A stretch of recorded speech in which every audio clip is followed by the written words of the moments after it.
Bonjour à tous et bonjour à toutes. Alors aujourd'hui, j'ai prévu pour vous un sujet un peu particulier. Pourquoi je tombe amoureux de mon thérapeute? Pourquoi je déteste mon thérapeute? Alors forcément, c'est plus facile de faire de thérapie quand on est amoureux de son thérapeute plutôt que de détester son thérapeute. Mais tout ça est forcément gênant pour le thérapeute, mais peut être aussi tout à fait normal. En tout cas, moi, j'ai vécu bien sûr la situation bien souvent en cabinet, et c'est aussi pour ça que je trouvais que c'était intéressant de vous faire cette vidéo. Il y a dans l'accompagnement et en thérapie tout particulièrement ce qu'on appelle le transfert et le contre-transfert, puis aussi la projection. C'est-à-dire qu'à un moment donné, le patient va faire un transfert sur son thérapeute ou il peut faire une projection sur son thérapeute. Forcément, le thérapeute, qui est parfois aussi dans un rôle justement de reparentage, de rematernage, va être dans le rôle de l'adulte sain et du parent sain. Ce qui fait que le thérapeute est là dans un non-jugement, dans une compréhension, dans l'écoute, dans l'accompagnement justement du développement, dans l'amour, non pas l'amour amoureux, mais l'amour bienveillant de l'autre. Et effectivement, en tant que patient, on a l'impression d'avoir trouvé la personne qui nous comprend, qui est là pour nous et qui serait idéale pour nous. Et puis, on a tendance à faire un transfert. Transfert, c'est soit ça représente la maman que je n'ai pas eue, le papa que j'ai pas eu, la personne qui m'a manqué, l'amoureux que j'ai pas eu. Donc, on va forcément aussi idéaliser cette relation et parfois, le rapport thérapeutique peut se transformer, en tout cas momentanément et temporairement, dans un rapport amoureux. Parfois, le patient ne vous dit rien et garde ça pour lui. Et puis parfois, vous avez des patients très courageux. Et en général, quand j'ai des patients qui me l'avouent, je suis dans mon rôle de thérapeute, à savoir d'abord, je remercie, je félicite aussi le courage, parce que c'est pas facile d'avoir à annoncer ce genre de choses. Et puis, bien sûr, je recadre. Je recadre parce que dans cette relation thérapeutique, il n'y a pas de place au sentiment. On est bien... Alors, la bienveillance, l'écoute, bien sûr, toutes ces formes de sentiments, hein, mais il n'y a pas de place à une relation autre que thérapeutique. Et ça, bien sûr, c'est important de le savoir. Alors, il y a aussi dans le transfert, il peut y avoir aussi des choses négatives. Qu'à un moment donné, le thérapeute qui a aussi ses propres blessures, qui a ses propres schémas, peut parfois avoir dans ses comportements, peut-être...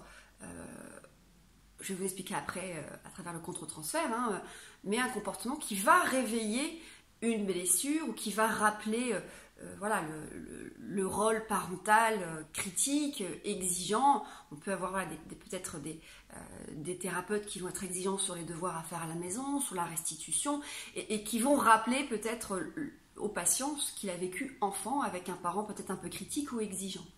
Alors, il y a aussi le contre-transfert.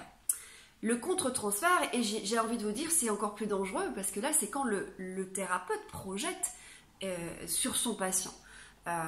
Et effectivement, ça peut arriver aussi.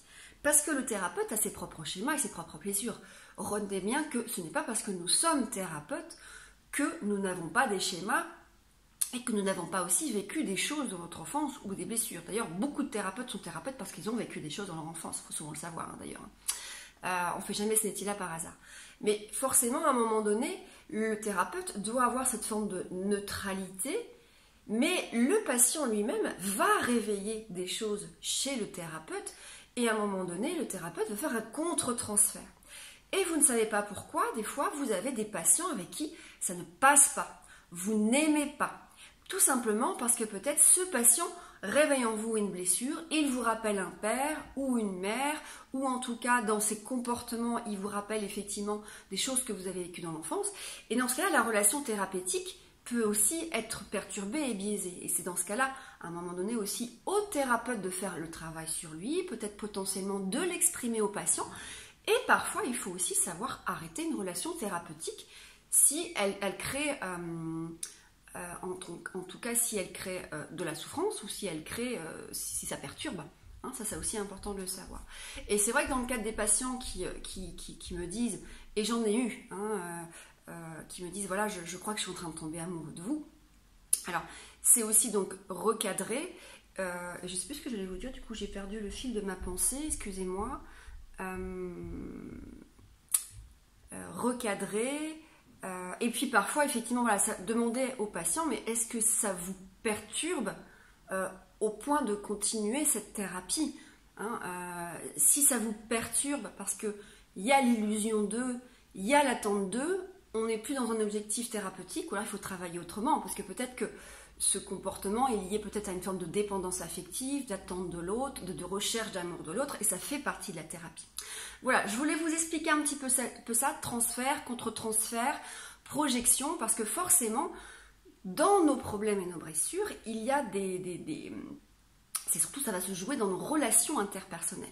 Amitié, amour, et le thérapeute, et la relation thérapeutique est une relation interpersonnelle. Et forcément, ce que l'on vit à travers ces blessures, on va aussi le vivre avec le thérapeute, dans sa relation interpersonnelle, dans les comportements du thérapeute, dans la façon dont il répond, dont il écoute, dont il encourage. Et forcément, derrière tout ça, il y a... décidément, ce matin, je cherche beaucoup mes mots. Là, je préparais cette vidéo avant de partir. Et j'ai encore perdu le fil de mes idées, je dois être encore un peu fatiguée. Qu'est-ce que je voulais vous dire? Donc il y a une relation thérapeutique, bon bah je ne sais plus ce que je voulais vous dire, c'est pas grave, c'était pas la vidéo idéale ce matin. Voilà, donc prenez bien en compte tout ça, c'est ça, il faut savoir trouver son thérapeute et se sentir bien avec son thérapeute. Voilà, ça me revient, c'est un peu compliqué ce matin. Important de trouver le thérapeute qui vous convient, qui a un bon feeling et surtout de la confiance pour que justement il puisse y avoir ouvrir la parole, ouvrir les émotions, l'expression de la parole et des émotions quand il y a ce genre de choses, de transfert, de contre-transfert. Voilà, donc c'est plutôt normal si vous vivez ça. Vous n'allez pas le vivre systématiquement. Vous pouvez aussi ressentir du rejet pour le thérapeute. Dans ce cas-là, il y a peut-être une projection sur un comportement qu'il a eu, un mot qu'il a dit, alors en tout cas une situation qu'il a pu avoir avec le thérapeute. Tout ça est tout à fait normal, parce que forcément, par effet de miroir, par écho, l'un renvoie à l'autre et va appuyer sur ses propres blessures, blessures qui des deux côtés doivent être travaillées, surtout si elles sont réveillées pendant la relation thérapeutique. Voilà, prenez soin de vous, à très bientôt.